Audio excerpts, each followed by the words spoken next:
Somebody else, Mr. Weinstein, stand up for a second. Sir, you're an ethicist. Are we sending the wrong message in our society today with a law like this? Montel, when we ask ourselves the question, what should I do, we're asking essentially a moral or ethical question, not a legal question. Now, it's important to take the law into account, but as Tawana and Michelle have shown us, the law is just one of several considerations that we ought to take into account. The others being, of course, the well-being of the child and the well-being of the mother. Now, in my new book, What Should I Do?, I present 4 steps that we can take to answer the question, what should I do, in whatever context it arises. And step number 1 is get the facts.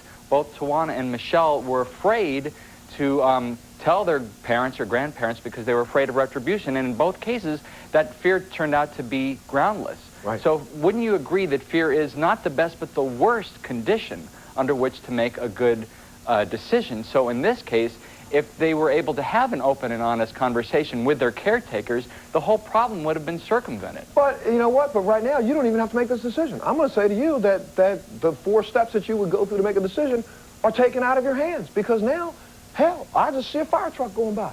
Well, hey, you know what? Take this. And what happens if I had the baby 28 days ago? That's a good point. 29 days ago. I don't feel like raising this baby. Is it crying too much? Oh, my good colicky. Take this baby. Even the strongest proponents of these laws would agree that they are at best a short-term solution to a long-term problem. So the law can never alone answer the tough moral or ethical problems that we're talking about today. I come back to this question. Should they be charged with attempted murder? Montel, yes. Something's really disturbing me about this conversation. The entire hour we focused almost exclusively on what the pregnant teen should do. Should she take advantage of the law or keep it to herself? My question is, if we as men took our responsibility as fathers more seriously, wouldn't this problem almost be completely eliminated or reduced? You missed the point.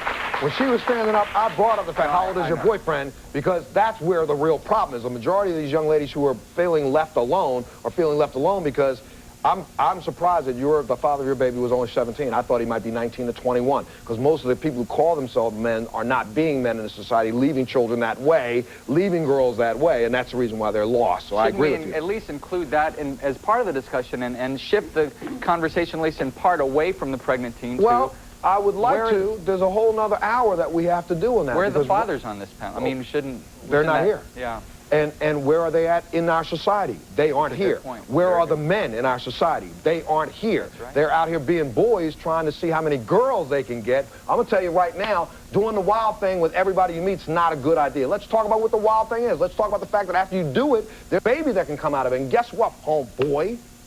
Just because your friend ran away when his girlfriend got pregnant, that's not what the norm is. And what we ought to do is pass some laws that says not only can she drop off the baby at the front step, she can drop off the name of the father of the baby at the police department, and they'll go hold him responsible and pay the bill.